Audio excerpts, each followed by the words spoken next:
Good afternoon, everybody. Last lecture we will see positive work, negative work, and zero work. Positive work means the force and displacement are in same direction. That is positive work. Force and displacement are in opposite direction. That is a negative work. And force and displacement are perpendicular to each other. That is a zero work. So this concept is already seen in last video. तर आज आपण पुढे जाणार आहोत. Suppose an artificial satellite is moving around the earth in a circular orbit. For example हा सन आहे आणि याच्या भोवती या सन भोवती ही अर्थ अशी रोटेट होते आहे. That is earth. Okay. As the gravitational force acting on the satellite along the radius of the circle. आता ग्रॅव्हिटेशनल फोर्स या डायरेक्शन याच्यावरती ऍक्ट होतो आहे.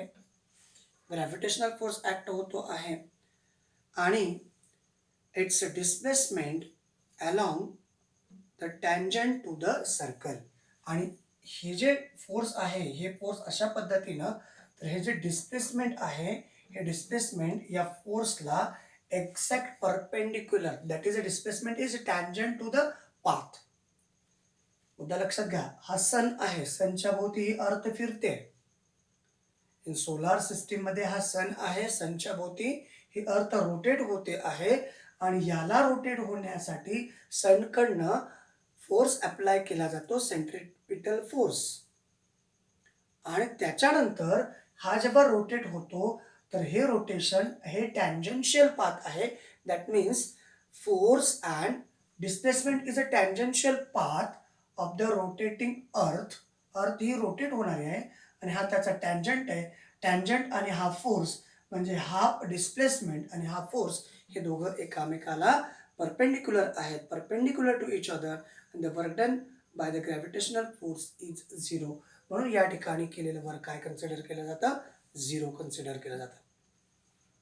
आता इन्स्टिट्यूट ऑफ वर्क किंवा इन्स्टिट्यूट ॲट वर्क आपल्याला पाहायचं आहे. The national physical laboratory new Delhi was conceptualised in 1943. म्हणजे वर्कबद्दल दिल्लीमध्ये असणारं नॅशनल फिजिकल लॅबोरेटरीनी एक कन्सेप्ट मांडलेली आहे. It function under the council of scientific and industrial research. आणि या बेसवरती सायंटिफिक काउन्सिल किंवा रिसर्च काउन्सिलने एक वर्कच्या बाबतीत कन्सेप्ट मांडलेला आहे. आणि it conduct the basic research in the various branches of physics and help various industries and institute engage in the development of work. आणि मग हा जो कन्सेप्ट या काउन्सिलने, सायंटिफिक काउन्सिलने किंवा इंडस्ट्रियल रिसर्चने मांडल्यानंतर खूप सारे कंपनी किंवा खूप साऱ्या इंडस्ट्रीज किंवा खूप सारे इन्स्टिट्यूट या वर्कच्या डेव्हलपमेंटच्या कामाला लागलेले आहेत. आणि it means objectives it is establish national standard of various physical quantity. आणि म्हणून वर्क हे नॅशनल फिजिकल क्वांटिटीमध्ये इन्व्हॉल्व झालेला आहे. कळलं सगळ्यांना इथंपर्यंत? तर मग आता याच्यावरती काही क्वेश्चन सॉल्व करून आपल्या टेक्स्टबुकमध्ये ऑलरेडी दिलेले आहेत. क्वेश्चन असा आहे, पहिला क्वेश्चन सॉल्व फॉर्ममध्ये. Calculate the work done to an object of mass 20 kg. Work done calculate करायचं आहे and to a height of 10 metre. What are the given? Question आहे. क्वेश्चन आहे, या क्वेश्चन मध्ये काय काय गिवन दिलेलं आहे पहा. एक क्वेश्चन काय? Calculate the work done. Work done calculate करायचं आहे म्हणजे डब्ल्यू कॅल्क्युलेट करायचं आहे. फॉर्म्युला आहे W work is equal to force into displacement. हा आपल्याकडे फॉर्म्युला आहे. पण प्रॉब्लेम असा आहे या ठिकाणी, प्रॉब्लेम काय आहे? वर्क डन कॅल्क्युलेट करायचे काही हरकत नाही. ऑब्जेक्टचं मास दिले आणि हाईट दिले. Taken an object of mass 20 kg. Mass of object आहे 20 kg. मास ऑफ ऑब्जेक्ट आहे 20 kg and height of that object is 10 metre. H of height of H means height of object काय आहे, किती आहे, height of object is 10 metre. Height किती आहे, 10 metre. आता हे सगळं गिवन आहे आणि वर्क डन कॅल्क्युलेट करायचं आहे. आता वर्क डन कॅल्क्युलेट करण्यासाठी काल मी फॉर्म्युला लिहिला होता, work is equal to force is equal to M into g किंवा एम इंटू ए, आणि ए इज इक्वल टू आपण जी असं म्हणतो. Work is equal to force, force म्हणजेच father is equal to mass into acceleration, but here is acceleration is replaced by g. Now mass of the object is 20, so first we calculate the force is equal, so म्हणजेच work is equal to mass आहे 20 into g 9.8, so there is a f is equals to 2 8 16, 2 9 18, 9 18 19.0 Newton. That is a force we have applied at that height. Sign काय आहे,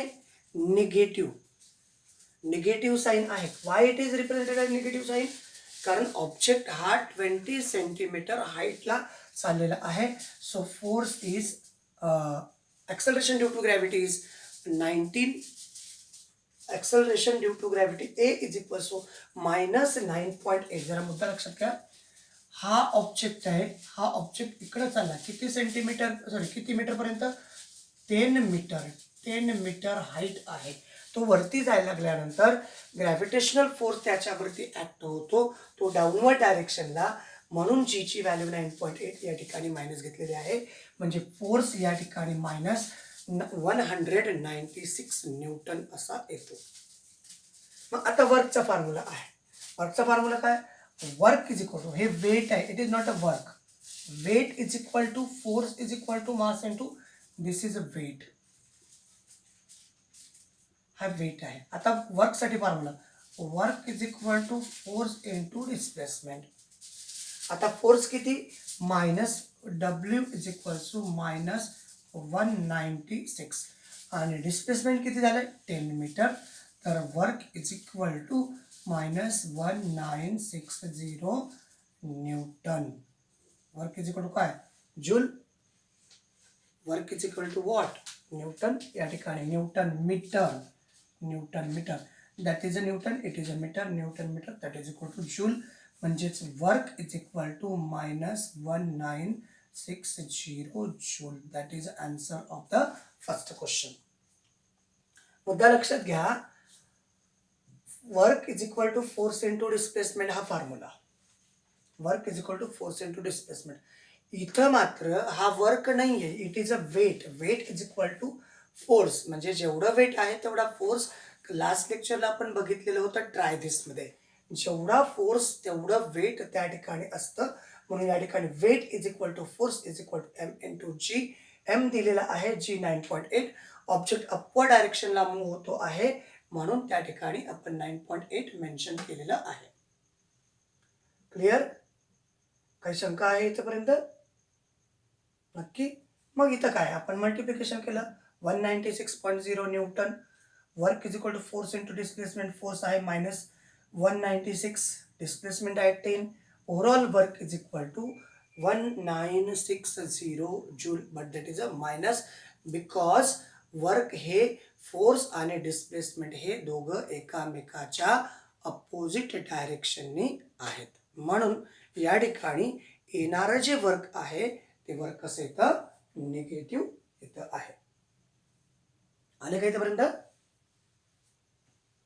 आलं इथपर्यंत. चला मग पुढे जाऊयात आपण. सेकंड क्वेश्चन पाहायचं आहे. या ठिकाणचा एक सेकंड क्वेश्चन आहे, पहा.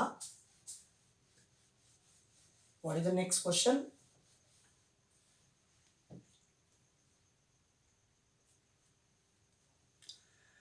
Praveen has applied a force of, काय चाललंय आपलं, प्रवीण हॅज, तर क्वेश्चन असा आहे, Praveen has applied force of 100 newton. म्हणजे या ठिकाणी फोर्स दिलाय force is equals to 100 newton. प्रवीणने काय केला, 100 न्यूटन फोर्स या ठिकाणी अप्लाय केलेला आहे on an object at an angle of 60 to the horizontal. Angle दिलाय theta is equal to, angle theta is equal to 60 degree. Theta किती दिलाय 60 डिग्री हॉरिझॉन्टलशी आहे. The object get displace in horizontal direction. आता object हा horizontal डायरेक्शनला असा displace होतो आहे. And 400 joule of work is done. म्हणजे वर्क डन दिलेला आहे. Work is equal to 400 joule. Work is equal to 400 joule. And what is the displacement of the object? What is the displacement of the object? D calculate करायचा आहे आणि आपल्याला दिलंय cos 60 is equal to 1/2. cos 60 is equals to 1/2. आले इथपर्यंत सगळे नक्की. मग आपला फॉर्म्युला काय आहे, work is equal to F into S cos theta. काय कॅल्क्युलेट करायचं आहे, एफ दिलेला आहे. डी कॅल्क्युलेट करायचं आहे. डी म्हणजेच एस म्हणजे काय, डिस्प्लेसमेंट. हे कॅल्क्युलेट करायचं आहे. S is equal to displacement. Work किती दिलेला आहे, work 400 joule is equal to force किती दिलाय 100 न्यूटन. एस म्हणजे डिस्प्लेसमेंट. कॉस थिटाची व्हॅल्यू या ठिकाणी दिली आहे. कॉस 60 म्हणजे 1/2. याने याला डिवाइड करा, it is 50. S is equals to 400 divided by 50. This one is S is equal to 5 1 is 5, 5 8 is 40. So 8 meter displacement is occurred. 8 meter displacement is occurred. म्हणजे या ठिकाणी 8 मीटर डिस्प्लेसमेंट आपल्याला पाहायला मिळतं. क्वेश्चन सगळ्यांना कळाला. परत प्रवीणनी 100 न्यूटन एवढा फोर्स अप्लाय केलेला आहे. जेव्हा तो फोर्स अप्लाय करत होता त्या ऑब्जेक्टवरती, तेव्हा त्या ऑब्जेक्ट आणि याने अप्लाय केलेल्या फोर्समध्ये 60चा अँगल क्रिएट होत होता हॉरिझॉनशी किंवा हॉरिझॉन्टलशी. आणि त्यावेळेस तो ऑब्जेक्ट डिस्प्लेस होत असताना त्याने जे काही वर्क केलेलं आहे ते 400 जूल एवढं वर्क होतं. तर डिस्प्लेसमेंट किती झालं, तर डिस्प्लेसमेंट आहे 8 मीटर डिस्प्लेसमेंट झालं असं आपण म्हणू शकतो. आले इथपर्यंत सगळे. तर जाऊ आता पुढच्या मुद्द्याकडे. असे 2 क्वेश्चन तुमच्याकडं सॉल्व्ड फॉर्ममध्ये होते. आता नेक्स्ट पॉइंट आहे एनर्जी. एनर्जी म्हटल्यानंतर आपल्या डोक्यात खूप सारे कन्सेप्ट येतात. मेकॅनिकल एनर्जी आहे, इलेक्ट्रिकल एनर्जी आहे, मॅग्नेटिक एनर्जी आहे, हीट एनर्जी आहे, विंड एनर्जी आहे, फ्रिक्शनल एनर्जी आहे. ऑल ट्रिमेंडस एनर्जी आपल्या डोक्यात येऊन जातात. आपल्या बॉडीमध्ये असणाऱ्या सुद्धा एनर्जीचा या ठिकाणी विचार होत असतो. म्हणजे या सगळ्या एनर्जीचा आपण विचार. मग आता मुद्दा पहिला आहे, वाय डज इट हॅपन्स. असं का होतं, म्हणजे कशामुळं होतं हे आपण नंतर पहा. असं का होतं म्हणजे फॉर एक्झाम्पल आपण जेवण केलं नसलं तर आपण थकल्यासारखं वाटतं. असं का होतं, Y does it happens. Clear. किंवा एखाद्या गाडीतलं पेट्रोल संपल्यानंतर गाडी थांबते, वाय डज दिस हॅपन्स. म्हणजे या सगळ्या गोष्टीला रिझन आहे. लाईट जाणे, फॅन बंद पडणे, बरेच म्हणजे ज्या ठिकाणी ज्या गोष्टी स्टॉप झालेल्या आहेत म्हणजे तिथली एनर्जी डिक्रीज झालेली आहे, याचा अर्थ असा होतो. मग काय, if a pot having a plant, it kept in a dark and that plant logizes. बघा किती मस्त म्हणजे एक्झाम्पल दिले आपल्याकडं एनर्जीच्या बाबतीत. काय आहे, समजा एखाद्या अंधाऱ्या रूममध्ये, एका कुंडीमध्ये, if a pot having a plant is kept in a dark, अंधाऱ्या खोलीमध्ये ठेवलं तर प्लांट काय होते, त्याची वाढ प्रकाशाच्या दिशेने होते. राईट. त्याची वाढ लाईटच्या दिशेने होते. म्हणजे it requires light. What, Y light required, for photosynthesis, for generation of food.